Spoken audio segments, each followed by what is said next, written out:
sejahtera bagi kita semua. Shalom. Jumpa lagi dengan Pendeta Francisan. Saat ini saya berada di jembatan gantung. Kita bisa menyaksikan saudara, jembatan gantung ini terbuat dari besi dan lantainya terbuat dari kayu-kayu. Melihat kondisi jembatan ini sudah lama dibangun dan pada akhirnya jembatan ini juga akan runtuh suatu saat. Saudara, tahukah saudara bahwa di dalam Alkitab ada suatu hal yang menarik yang pernah dikatakan oleh Alkitab. Firman Tuhan yang tercatat di dalam Yesaya pasal 59 ayatnya yang kedua, saya ingin bacakan bagi saudara. Firman Tuhan berkata demikian, tetapi yang merupakan pemisah antara kamu dan Allahmu ialah segala kejahatanmu, dan yang membuat dia menyembunyikan diri terhadap kamu ialah sehingga ia tidak mendengar ialah segala dosamu. Saudara-saudaraku yang dikasihi oleh Yesus Kristus, dimanapun saudara berada, saudara-saudara, jembatan ini memisahkan antara kampung yang ada di sebelah sana dan kampung yang ada di sebelah sana. Dan ketika jembatan ini dipasang, maka jembatan ini dapat menghubungkan antara sebuah kampung yang ada di sebelah sana dan yang ada di sebelah sini. Dan pengalaman saya dengan jembatan ini adalah beberapa waktu yang lalu saya melewati jalan ini dan jembatan ini rusak. Jembatan ini baru saja diperbaiki. Dan ketika rusak, saya harus turun ke sungai dan menyeberangkan motor saya. Pada waktu itu arus air lebih deras dari ini karena baru saja hujan dan motor saya harus tinggal di tengah air. Dan bukan itu yang saya mau ceritakan, tetapi yang saya mau ceritakan pada saat ini sesuai dengan ayat firman Tuhan, dikatakan bahwa dosa adalah penghambat keselamatan. Kita semua ingin pergi ke sorga. Sorga itu adalah suatu tempat yang nyata yang telah disiapkan Tuhan bagi kita.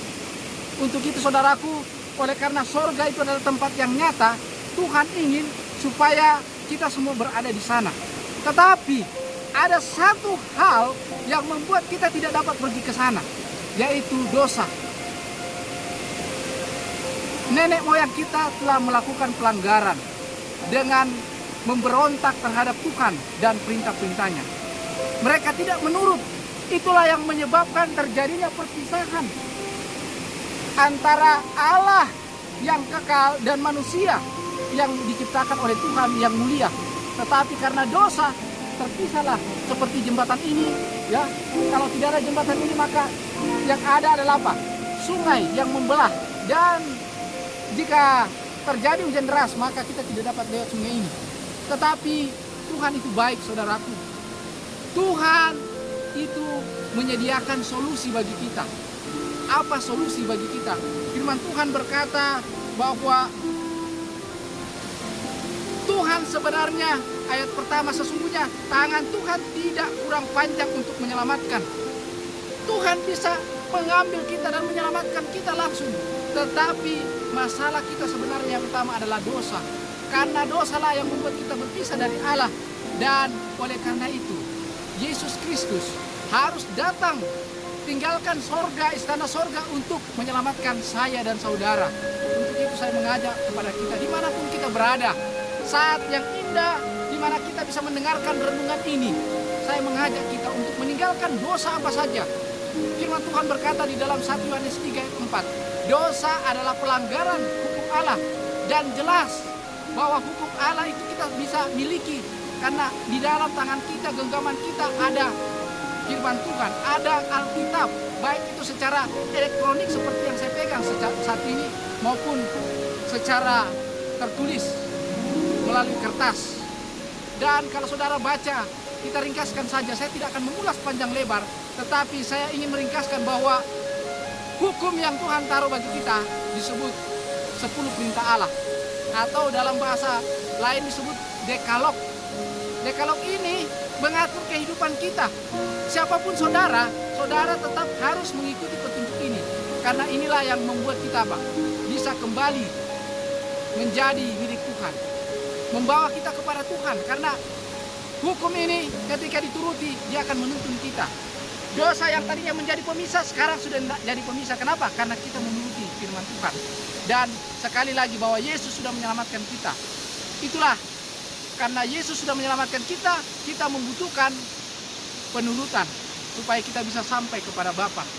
Karena tanpa penurutan kita masih tetap orang yang sama. Kita masih tetap menjadi pelanggar-pelanggar di dalam kehidupan ini. Dan Tuhan tidak senang dengan kehidupan yang melanggar. Tuhan rindu supaya kita semua terbebas dari dosa. Oleh karena itu Yesus mau mati bagi kita. Dan karena Yesus sudah mati bagi kita, mari kita sama-sama menurut Tuhan. Mari sama-sama kita ikut Dia. Mari kita sama-sama mendengarkan apa yang Dia katakan dan melakukan apa yang Dia firmankan. Sehingga dengan demikian tujuan kita semua pergi ke sorga akan tercapai. Kita akan bertemu dengan Tuhan di sorga. Kita akan hidup berdampingan dengan malaikat-malaikat Tuhan. Dan kita tidak akan menderita seperti sekarang ini. Ingat saudaraku, hidup hanya satu kali saja. Tidak ada dua kali. Karena hidup hanya satu kali, kita membutuhkan penurutan yang konsisten dan terus menerus. Kita tidak hanya menurut Tuhan untuk satu hari, tetapi sampai kematian menjemput kita, atau sampai Tuhan Yesus datang kali yang kedua membawa kita ke rumah di sorga. Semoga firman Tuhan yang saya bisa bawakan pada saat ini akan mengangkat iman kita bersama-sama untuk yakin dan percaya bahwa Yesus adalah juru selamat kita dan Dia sudah menebus kita. Dan karena Dia sudah menebus kita, tugas kita selanjutnya adalah menuruti akan firman-Nya. Dan oleh pertolongan Roh Kudus akan menyanggupkan kita untuk menuruti apa yang Dia firmankan. Kecuali kita tidak menyerahkan hati kepadanya, maka kita akan gagal. Kalau kita serahkan kepada Tuhan hati kita, saya percaya kita akan berhasil mengalahkan kecenderungan kita untuk berbuat dosa. Tuhan kiranya menolong saudara dimanapun saudara berada. Apapun pekerjaan saudara, apapun pergumulan saudara, Tuhan akan menolong saudara. Dan saya percaya itu oleh karena saudara telah memilih Yesus sebagai Tuhan dan Juru Selamat pribadi. Terima kasih, Tuhan Yesus memberkati.